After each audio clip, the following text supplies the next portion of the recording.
সম্মানীয় দর্শক বন্ধুগণ, বর্তমানে রাজ্য ও কেন্দ্র সরকারের তরফ থেকে বিনামূল্যে রেশন সামগ্রী দেওয়া হয়। এবার রাজ্য সরকারের তরফ থেকে জানিয়ে দেওয়া হলো রেশন ব্যবস্থায় নতুন করে সমীক্ষা শুরু হচ্ছে। এই সমীক্ষায় আপনাদের কি কি প্রশ্ন করা হবে, আপনাদের কি কি ডকুমেন্ট প্রয়োজন হতে পারে, আপনারা কি কি সুবিধা পাবেন, সম্পূর্ণ তথ্য এই ভিডিওতে আমি আপনাদের সামনে তুলে ধরব।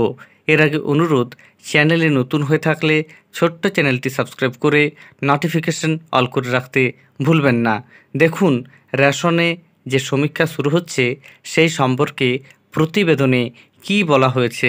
খাদ্যসাথী প্রকল্পে বিনামূল্যে চাল পান রাজ্যের বাসিন্দারা। সেই চালের গুণমান কেমন, নির্দিষ্ট পরিমাণ খাদ্যশস্য গ্রাহকরা নিয়মিত ও সঠিকভাবে পাচ্ছেন তো, সার্বিক রেশন পরিষেবা নিয়ে গ্রাহকরা কি সন্তুষ্ট? মানুষের কাছ থেকে সরাসরি এসব প্রশ্নের উত্তর পেলে এবার পর্যায়ক্রমে রাজ্যের প্রতিটি রেশন দোকানের সোশ্যাল অডিট করতে চলেছে রাজ্য সরকার। এই প্রক্রিয়ায় রেশন দোকানে গিয়ে সরাসরি গ্রাহকদের থেকে প্রতিক্রিয়া জানতে চাওয়া হবে।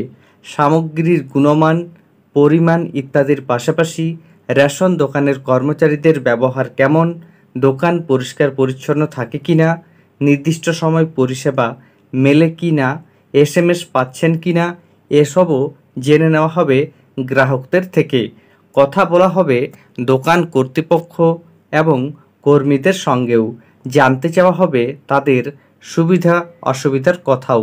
এই সমীক্ষার মাধ্যমে সমাজে এবং রাজ্যবাসীর মধ্যে রেশন ব্যবস্থার প্রভাবও যাচাই করবে রাজ্য সরকার। সমীক্ষার রিপোর্ট দেখে রেশন ব্যবস্থাকে আরও উন্নত করার জন্য নবান্নের তরফে পদক্ষেপ গ্রহণ করা হতে পারে বলে মনে করছে প্রশাসনিক মহল।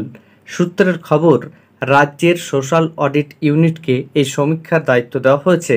প্রথম পর্যায়ে মোট 5,593টি রেশন দোকানে এই সমীক্ষা চলবে।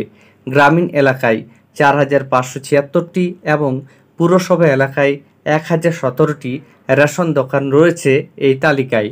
গ্রামীণ এলাকায় সোশ্যাল অডিট ইউনিটের ঠিক করে দেওয়া প্রশ্নপত্র নিয়ে রেশন দোকানে যাবেন ভিলেজ রিসোর্স পার্সনসরা।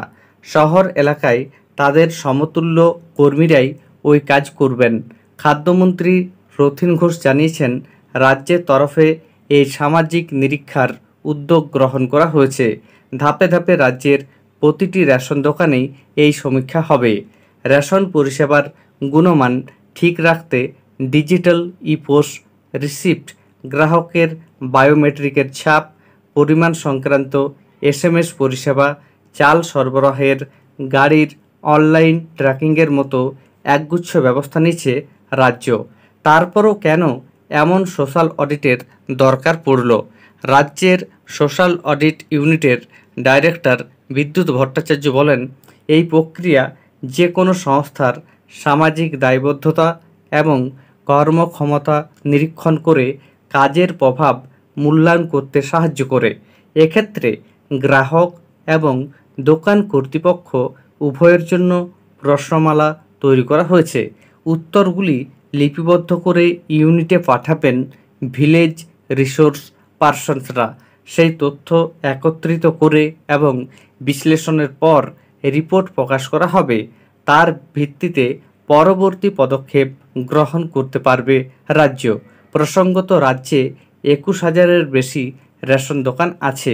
তাই 4টি পর্যায়ে এই অডিট শেষ করার প্রাথমিক পরিকল্পনা রয়েছে রাজ্যের।